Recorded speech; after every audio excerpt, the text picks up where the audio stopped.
Sa Good Vibes, grupo sa mga artist ang naghugpong para makapaambit sang bulig paagi sa community pantry. Pero ang pinasahi, hindi lamang pagkaon ng ilang nga napaampit, kundi pati man ilang mga talento. Yaring report. Sa sidewalk sang Artful Art Gallery sa Dalan Lacson sa Bacolod, antes nagkuha sa mga kinahanglanon nila nga pagkaon, ang mga nagpila sa community pantry nga gin-set up, nagsalida anay ang mga model sa mga hand-painted barong nga obra sang fashion designer nga si Edwin Benitez. Ang mga nagalabay kag nakasakay sa salakyan, nakasaksi man.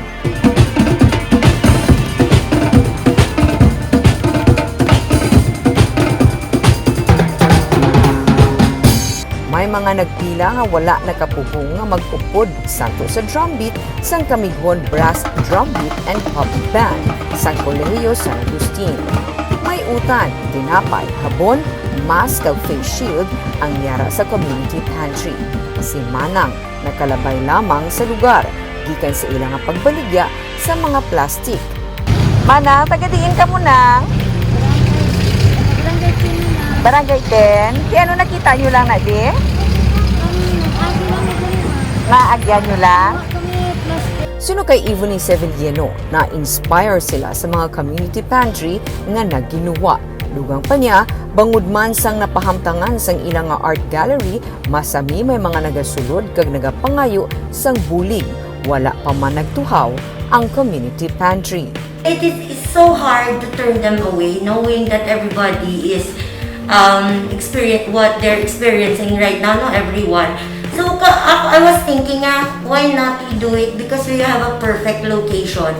And then also, I see everyday people na neighbors din namon, mga tricycle driver, nga wala man sila pasahero.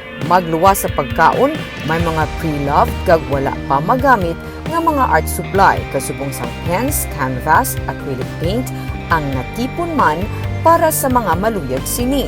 Ang mga artist gikan sa nagkalain-laing nga patag nga nagpatyag man sa epekto sang pandemya, nagpakamaayo nga magpaambit sang ilang nga mga talento.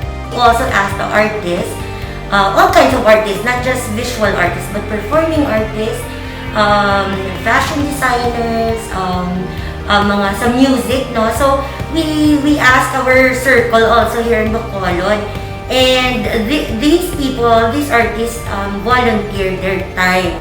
Para sa ila, ang pagpaambit hindi lamang sa mga makabusog na bagay, kundi inya nagalakip man sa paghatag sang inspirasyon gikan sa nagkalain-lain nga mga pamaagi.